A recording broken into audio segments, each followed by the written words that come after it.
I'm Kona Cat, and today is all about Everdell. As you can see, I got a couple copies here in front of me. This is the complete collection. I unboxed this in a previous video. It has everything you could possibly want about Everdell. This is in this box, all the expansions, everything. And it weighs a ton. I can't even lift it right here. This one is the collector's edition. It is just the base game. This was my first copy. It comes with this sleeve with all the beautiful artwork, but it's a little tricky to get off and on, so I'm keeping it off right now. And Everdell is one of my personal top 5 favorite games of all time. It does have a little bit of a learning curve, so if you're new to the game or want to get others to play, I'm going to do a setup that is very, very beginner friendly, so that you can get other people to play, you can get people to learn to play and have some fun with it and enjoy the sweetness that this game is. It is a little bit of everything. It's worker placement, it's open drafting, it's a lot of little things in it, and I think that's why I really, really adore this game. It's an absolutely beautifully illustrated game, so let's get into it. I'll show you a nice beginner-friendly version of this game, maybe inspire you to get it off your shelf, maybe inspire you to play it yourself if you haven't played it before. I'm going to show you a nice beginner-friendly setup for the base game of Everdell. As you can see, I am using these deluxe vessels. I'll put a link for those in the description. They are adorable, and I can't resist using them. They are not included in the base game, but I can't resist it. They're so adorable. And I'm going to set up for a 2-player game. We have our squirrels here, and we're going to play squirrels against mice.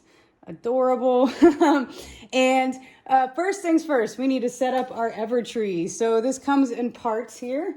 You're gonna build this up. You're gonna want the bigger side of these to go right here. See if I can do this well. We'll see. Okay, so we got one there. We're gonna get this other side in here. All right, we got the base. We got the base of our tree. Now let's see if we can get the top going here. So you're gonna stick this through here. We'll see if I can do this flawlessly. Almost, look at that. Look at that. Oh, it's falling. All right, I should do this while this is sitting up here. So we got the base of our tree started. Let's get this top section on, and then our tree will be ready to go and play. We're gonna set the tree on top of the stump of the board here. Look at that, beautiful tree. And we have our walnut bowls here with our victory points. I separated them out by 1s and 3s. We're gonna keep that off to the side. We have our event tiles here. These are bonus points for the game that we play. They're gonna go across this river along here. So for the city monument, we're gonna put this near the city monument part of the board here, and it'll tell you the requirements in order to claim that. We have our boat here. This is this event tile. It's gonna go by the Grand Tour, which is the red paw. We have a tent here. That's gonna go by the Harvest Festival. I'm gonna stick that right up there. And then we have this little caravan of cartographers expedition, and that's going to go up in this corner. So those are kind of along the back end of the board here. Then we're going to place all of our other resources. And we have the occupied tokens here in a little walnut acorns. I need acorns. We have those. That's going to go off to the side. We have our twigs in our twig barge. That's going to go near the twig section over here. You'll see little spots where you're supposed to put the resources along the river. We have our resin and our tree stump. That is going to go right here. And then we have our mine cart with our pebbles. That's going to go here. And we have our berry basket here. That's going to go over by the berry tree. We are going to set up for a 2-player game, like I said. Each player is going to keep 2 of their workers, and the rest are going to go up on the tree. And if you'll notice on the tree at the very, very top, it actually tells you how many workers. So in spring, each player is going to get 1 worker. In summer, they're going to get 1 worker each. And then in autumn, everybody gets 2. So they are all set up there. Oh, oh. I do not have a stable tree. Oh, there we go. Let's try this again. One. Well, I'm not perfect. That's for sure. Okay, so we got one. It was not a stable foundation. We lost a couple mice along the way. Let's get them up here. All right, now we got this going. Make sure that's a little more stable. Okay, so we have our workers all set up for the seasons. Then we are going to set up these forest cards. So the forest cards have the little clearing on the back. For my very beginner two-player game, I am pre-choosing which cards to use. This makes a big difference and helps a lot. Helps people be able to play easily and learn how to play the game. So I choose the 1 twig, 1 resin, 1 berry card. I choose the copy any basic location and draw 1 card.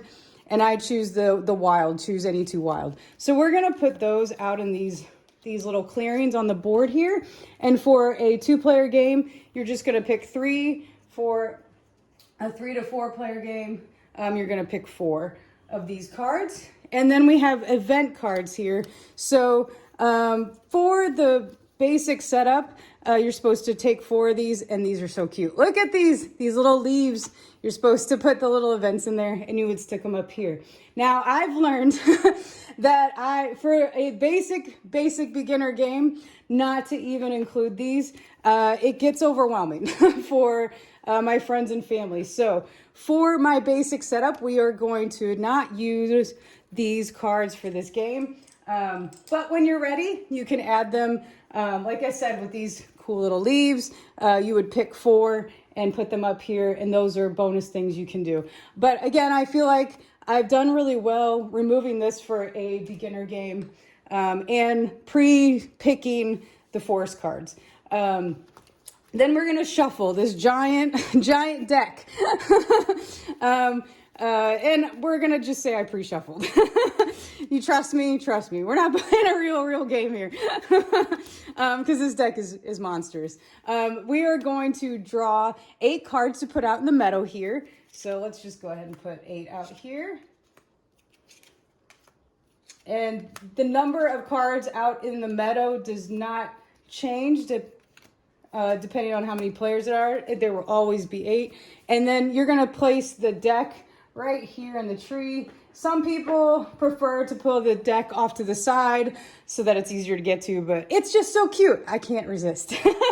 All right, and then for a 2-player game, we are going to draw cards for each player. The first player would get 5 cards, and the second player gets 6. If you played a 4-player game, 3-player game, it would go up 7 and 8. So we're gonna have our squirrels be the first player. They're gonna draw 5 cards here. And they are set. And then we're gonna draw 6 for the mice. 3, 4, 5, and 6. And the mice are ready to play. Get those, sorry. Running out of room.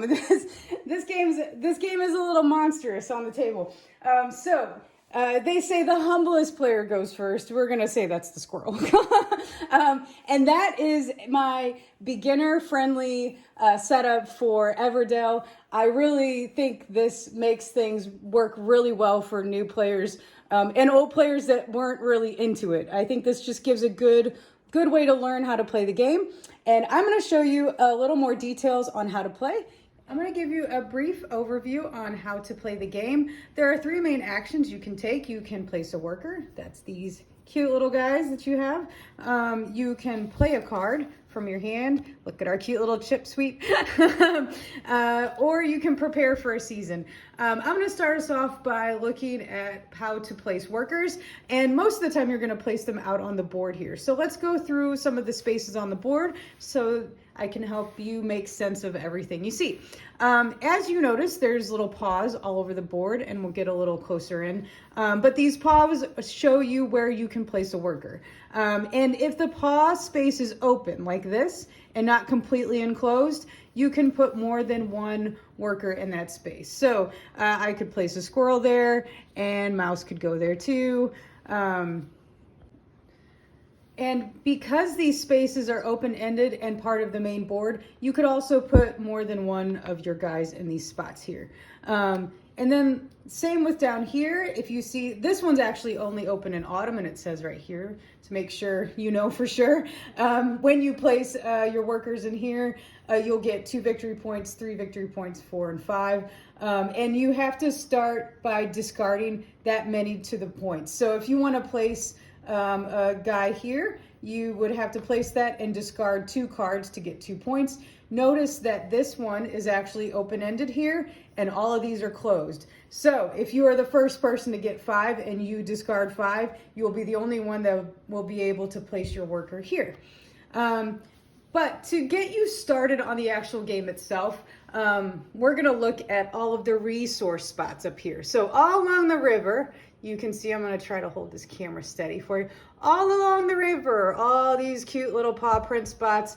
We have our forest cards that we picked from the start. And this is where everything really starts the game. You're gonna be placing your workers out here to collect resources, to buy cards, to play cards. So the resources are to play cards. And if you notice at the top of these cards, there are a cost for the cards. I'll get into that in a little more detail. Right now, I just wanted you to see all the little spots along the river where you can place your workers. And again, some are open-ended, some are not. This one is closed, this one's open, closed, open, open, closed, closed, open. And you get the resource corresponding to that spot. So if you notice here, you would get 1 berry. Here you would get a berry and a card. And so you would place your guys out here and collect. This one you would collect 3 twigs. And, whoops. And you would put that in your little stockpile for your cities to build. And with the forest cards, you'll notice these are also closed off. On this side, these are closed off. The spot next to it is for a 4-player game. And it actually says 4-player. And if you also notice back here, I'm gonna try to get under the tree. These are the monuments and the event tiles that I placed earlier. We're gonna try to get a better angle. To get these, you have to have this number of cards in your city. So when we get into the details of the cards, this will make a little more sense. But if you have 3 of the bears' paws, you can place your worker out here and claim this tile. But they have to be built in your city. So I'm just giving you a brief tour. This one you have to have all the seedlings. This one you have to have the little knapsack. This one you have to have the little planning. And if you notice on the cards, we'll get a little detailed here. If you notice on the cards, these are the symbols I'm talking about. So if you have 4 of these in your city that you build, you can collect that Harvest Festival one up there in the corner. We'll try to point up there. So those are where you can place all of your workers on the board itself. Now let's get into the card details. Let's get into the play a card action that you can take on your turn. I'm gonna go through the different types of cards you can play into your city, and you're gonna play them out in your hand like this. You can have at most 15 played in your city, and you can have at most 8 cards in your hand. We have right here, we have the green production card, and these are the symbols that on these sides of the cards right here, all these little icons, those are the types of cards right there. And so we have the green production. This one, it's power right here, activates when you play it, and then it activates when the seasons let you activate it.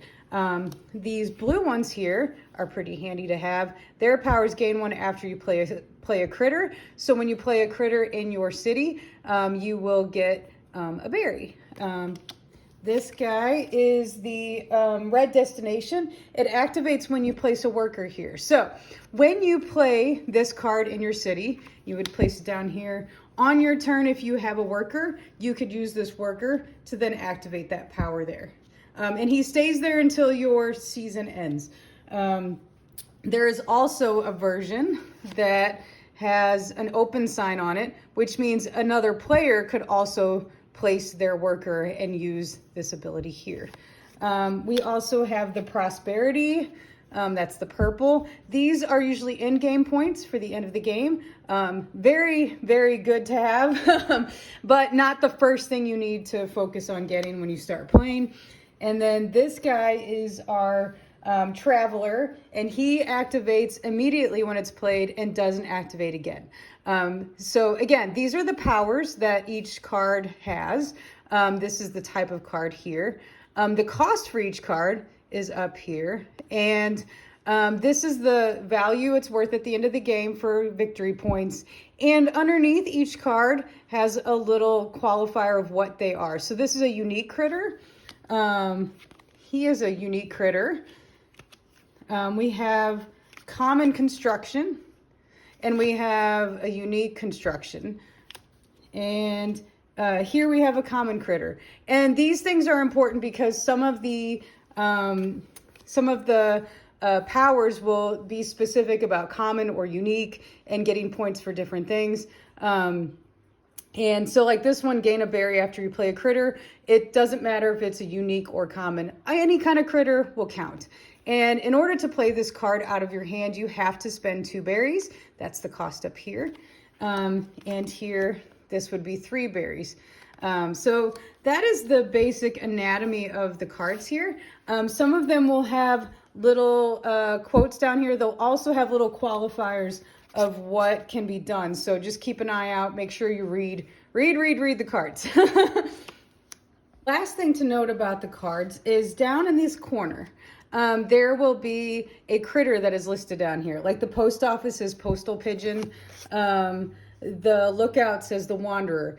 If you have this lookout played in your city, you've paid the cost and it's in your city, you can place the wanderer for free. So if you have the wanderer in your hand, you can play it, but it still counts as playing a card on your turn. And this card will show you that if you had the resin refinery, that the resin refinery would let you play this for free. So you might hold on to him and see if you get the resin refinery. These are nifty little things to keep track of. If you end up playing the lookout and you play the wanderer, you would take one of these tokens here and place it here to prove that you have used that. You can't do it multiple times. You can only place one wanderer for free for each lookout. And you can have multiple lookouts in your city. Now to play a card, you can play a card from your hand. You pay the cost up here and place it down in front of you, start building your city. Or you can play a card from the meadow out here. So let me zoom us in. And this is the meadow, these 8 cards out here. You have to pay the cost and play them directly into your city. These are not cards you take and put into your hand. Any drawing of cards will be drawn from the Ever tree right here. But for play a card, we can pay the cost here and place them in our city. If you notice, we have a resin refinery here. And because we have our chip sweep, we could end up playing him for free. So we've got our eye on this resin refinery. I'm gonna show you a couple turns here with the place a worker option and the play a card action. So let's get our little workers going here, and I'll see if I can get my camera to follow us when we play, because this game is a little big for my camera. So we're gonna take our squirrel on one turn. We're gonna take our squirrel. We're gonna call this our first turn, and we need to get some resin. So we're gonna plop him on this space here for resin. We're gonna take two of these here, and there is no limit on how many resources you can keep. Second turn around, we are going to place this worker out for the pebbles over here. We get 1 pebble when we place him here. So we got our 1 pebble. And then next turn, we are going to play a card. And we are going to get that resin refinery that's out here. And it costs 1 resin and 1 pebble. So we are going to pay the cost of that. 1 resin. 1 pebble paid for. And then because we played this green card, we get the action right away when we play it. So we get 1 resin for having placed that card. And then our next turn, because in our nifty little hand we have the chip sweep, And we can play him for free with the resin refinery. Our next turn, we would play the chip sweep in our city here like this. We use our occupied token to put on the resin refinery to show that we've used that. And we get to activate the power right away. And this one says activate one of the green, this one says to activate one of the green cards in your city. And the only green card we have is the resin refinery. So we would get another resin. Because we don't have any other moves that we can make, we have no other cards we can play, we have no other workers to place, we would prepare for the next season. One thing I did not do because I am a little busy with the camera is that when we play a card from out here, we immediately replace it from the deck. And so we would prepare for the next season now. And preparing for the next season, you can prepare at any time you want. You don't have to wait till you're out of turns. You can strategically, it works out sometimes to prepare for a season sooner, even if you have turns that you can take. So to prepare for a season, we're gonna take all our workers back. So we go out here, they've been hard at work. It's time to take a little breather. Let's bring our squirrels back home. And then up here at the top of the tree, you'll see we have spring, summer, and fall. The game starts in winter, so there are 4 seasons we're going to play fully through. Because we're in spring, we're gonna get our squirrel here. And because of spring, you get to activate your green card types. For summer, you get to draw 2 meadow cards. And you actually get to take 2 meadow cards from the field out here. These are the actual meadow cards. And then our 3rd season, or 4th season technically, is autumn up here. In autumn, you get 2 workers and activate your green cards. So we have taken our worker back. We got our new worker added to the crew here. We get to activate our green cards here, and activating them, we get to activate our resin refinery, which would give us another orange, and our chip sweep lets us activate another green, so another orange. We are rolling in resin. That is a very, very good start to a game. And that is us preparing for the next season. Now, for the end of the game, we are going to play through all the seasons. Every player must play through all the seasons. So if you finish autumn and there are no more moves for you to make, you have to continue to pass your turn until all the other players have made it through autumn, and then we move on to end of game scoring. For the end of game scoring, I'm going to show a very small city. The max number of cards you can have in your city is 15, but we're going to just do this as a slight example for some scoring purposes. So we're going to say this is our end of the game for a very tiny, tiny city. And if you notice, we played 4 of these green cards here, and we were able to get the event tile for having 4 green cards in our city. I threw in a couple of prosperity cards that show end of game points you can receive. The scoring pad that comes with the game. It's because I'm playing with the collector's edition, it came with some extra line items for the one of the expansions, so we're not going to worry about those. And we're going to worry about these up here to figure out who won. But I'll just go through it real quick. So cards is literally the number of the cards. So the 1, the 2, the 3, these are all the victory points. You're going to add those up, and that gives us 15 on our cards here, like so. Next one is prosperity cards. These are these purple cards I showed you here that are for end of game scoring, and each has a different way to score at the end of the game. This one says we get 1 victory point for each unique critter in the city. We only have 1 unique critter, that's the doctor. And if you see right here, it says unique, so he counts as 1 point. All our other critters are common. That doesn't mean they're not special.